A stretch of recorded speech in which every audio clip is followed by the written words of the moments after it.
প্রিয় দর্শক, আসসালামু আলাইকুম। রাশিদাস কিচেনে সবাইকে ওয়েলকাম। আমার চ্যানেলে আজকেই প্রথম আমি রেসিপিটা দিচ্ছি, আর এত মজার এত সুন্দর একটা চমচমে রেসিপি নিয়ে এসছি। আশা করছি তোমাদের কাছে ভালো লাগবে। আর নতুন চ্যানেল যেহেতু, আমার একটা চ্যানেল আমার হারিয়ে গেছে, আমার পুরাতন ভিউয়ার যারা আছে সবাই আমাকে সাপোর্ট করবে, তাহলে কিন্তু আমি এগোতে পারবো। তোমাদের সাপোর্ট ছাড়া এগিয়ে যাওয়া অসম্ভব। তাহলে চলো এই সুন্দর চমচমে রেসিপিটা তোমাদের সাথে শেয়ার করি। এখানে এই চমচমটা বানাতে মাওয়ার চমচমটা বানাতে প্রথমে আমার মাওয়া লাগবে। অনেকে আবার ভাববে যে মাওয়া কোথায় পাবো। সেই মাওয়ার খুবই সহজ একটা রেসিপি তোমাদের করে দেখাচ্ছি। এখানে 1 কেজি দুধ আমি ফুল ক্রিম মিল্ক আমি গরুর দুধটা নিয়েছি। এখানে নিয়ে দেখো যে চুলায় দিয়ে অনবরত এভাবে নাড়তে হবে। মাওয়া বা খোয়া ক্ষীর দুটাই, এটার নামই কিন্তু ওই খোয়া ক্ষীরও বলা চলে, আবার মাওয়া বলা চলে। যখনই একটু ঘন হয়ে আসবে, 1 কেজি দুধ প্রায় 250 গ্রাম থেকে যাবে, তখন এখানে ফুল ক্রিম গুঁড়ো দুধ 1 কাপ দিয়ে দেবে। দিয়ে অনবরত নাড়তে হবে। আর এই মাওয়া বানানোর সময় কিন্তু এখান থেকে সরা যাবে না। 10 থেকে 15 মিনিটের মধ্যে তোমাদের এই 1 কেজি দুধের মাওয়া বা খোয়া ক্ষীর রেডি হয়ে যাবে। আসছে এই যে শীতের মধ্যে কিন্তু আমরা বিভিন্ন ধরনের পিঠাপুলি খেয়ে থাকি। আর একদম মাওয়া বা খোয়া ক্ষীর তো মাস্ট দিতেই হবে যে কোনো টেস্টি পিঠা খেতে হলে। তাহলে তোমরা এভাবে খুব সহজ পদ্ধতিতে বানিয়ে রাখবে।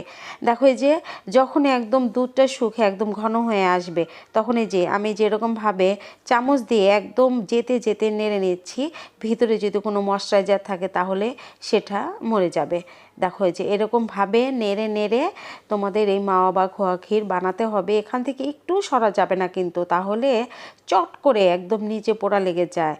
আর পোড়া লাগলে তো জানোই সব কিছুই কেমন একটা গন্ধ, কিছুই করতে পারবে না। তাহলে এই যে আমার হয়ে গেছে মাওয়াটা, এভাবে আমি বানিয়ে নিয়ে রেখে দিয়ে যখন একটু ঠান্ডা হয় তখন ব্লেন্ডারে আমি গুঁড়ো করে নিই। এই যে এই মাওয়াটা কিন্তু ঠান্ডা হওয়ার পর শক্ত হয়ে যাবে, ঠান্ডা হওয়ার জন্য রেখে দিলাম। আর এখানে আমার 1.5 কেজি গরুর দুধের মধ্যে আমি ভিনেগার দিয়ে ফাটিয়ে নিয়ে যে ছানাটা হয়েছে, ওই ছানাটা আমি ব্লেন্ডারে একদম মিহি একটা পেস্ট করে নিয়েছি। এখানে 1 কাপ ছানা। আর সেই যে মাওয়া ব্লেন্ডারে ব্লেন্ড করে এরকমভাবে দেখো ঝুরঝুরে হয়ে গেছে। এই মাওয়াটাই আমি 2 কাপ দিয়ে দিলাম এখানে। আর 1 টেবিল চামচ এখানে ঘি দিয়ে দিলাম। আর এখানে আমি দেব মিষ্টির জন্য কনডেন্স মিল্ক। এখানে কোনো চিনি বা গুড় কিছু ব্যবহার করব না। এখানে 1 কাপ কনডেন্স মিল্ক আমি দিয়ে দিলাম। দিয়ে সাদা এলাচের গুঁড়ো দিতে হবে সামান্য একটু, বেশি দিতে যাবে না, সামান্য একটু সাদা এলাচের গুঁড়ো দিয়ে এখন সুন্দর করে সবগুলা উপকরণ একদম মসৃণ করে মাখিয়ে নিতে হবে। চুলা জ্বালালে কিন্তু এটা ভালো হবে না। আগেই চুলা জ্বালানোর আগে আমি সুন্দর করে মাখিয়ে নিচ্ছি। এটি সবগুলো উপকরণ দিয়ে ভালো করে মাখিয়ে নিয়েছি। দেখো, আর এই মাওয়ার চমচমটা খেতে এত মজা, এত টেস্ট। তোমরা এই মাওয়ার চমচমটা কিন্তু বাজার থেকে কখনো কিনতে পাবে না। এটা আমার নিজস্ব একটা রেসিপি, আমার ঘরে বানানো। আর এটা এতই মজা হয়। দেখো এই যে যেরকমভাবে দেখছো, চুলার আঁচটা মিডিয়ামে রেখে এভাবে অনবরত নেড়ে নিতে হবে। নেড়ে নেড়ে নেড়ে নেড়ে যখন দেখবে যে প্যান থেকে ছেড়ে আসছে, আর কোনো ময়শ্চারাইজার নেই, প্যান থেকে ছেড়ে আসছে, তখন ভেবে নেবে যে পাকটা হয়ে গেছে। এই যে আমার কিন্তু পাকটা হয়ে গেছে, এই যে ইয়েতে লাগছে না কিন্তু। আর এখন নামিয়ে নিয়ে ঠান্ডা করে নিচ্ছি। ঠান্ডা করলে কিন্তু এটা দানাদার হয়ে যাবে। দেখো এই যে একটু ঠান্ডা করে নিয়ে তারপর আমি এই যে এখন বানাবো, তোমাদের দেখাচ্ছি। দেখো কতটা দানাদার হয়ে গেছে আমার এই খামির ইটা যে বানালাম চমচমের জন্য, মাওয়ার এই পাকটা যে দিলাম, এই পাকটা দেখো কতটা দানাদার। এই যে দেখে বুঝতে পারছো, অসম্ভব টেস্ট হয়, অসম্ভব টেস্ট হয়। তোমরা একবার বানিয়ে খেলে তোমরা বারবার বানাবে। সবাই বানানোর জন্য তোমার কাছে আবদার করবে যে এটা মাওয়ার চমচমটা বানিয়ে দাও।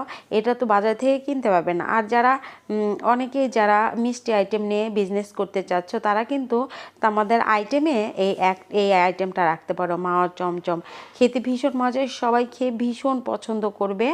দেখো এই যে কতটা সফট, কতটা সুন্দর হয়েছে। আর এখানে আমি এই যে মাওয়ার গুঁড়াটা দিয়ে উপরে একটু কোট করে দিচ্ছি। দেখো যে মাওয়ার গুঁড়াটা দিয়ে একটু ঝাঁকিয়ে নেব, ঝাঁকিয়ে নিলে কোট হয়ে যাবে। এই যে দেখো এই যে সবগুলো এভাবে কোটিং করে নিতে হবে। কোটিং করে নিলে তোমার দেখতে খুবই সুন্দর লাগবে আর খেতেও ভালো লাগবে। যেহেতু উপরে মাওয়া দেওয়া, এবার সাজিয়ে দেখাচ্ছি দেখো।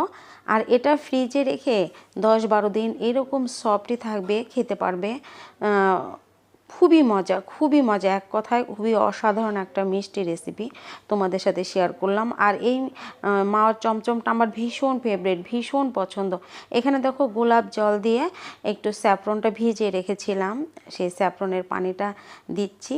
দেখতে ভালো লাগবে, খেতেও ভালো লাগবে, সুন্দর একটা স্মেল আসবে এই স্যাফরনের জন্য আর গোলাপ জলের জন্য। দেখো এই যে কেশরগুলো দিয়ে দিচ্ছি, একটা একটা করে কেশরের পাপড়িগুলো দিয়ে সাজিয়ে দিলে দেখতে ভালো লাগবে।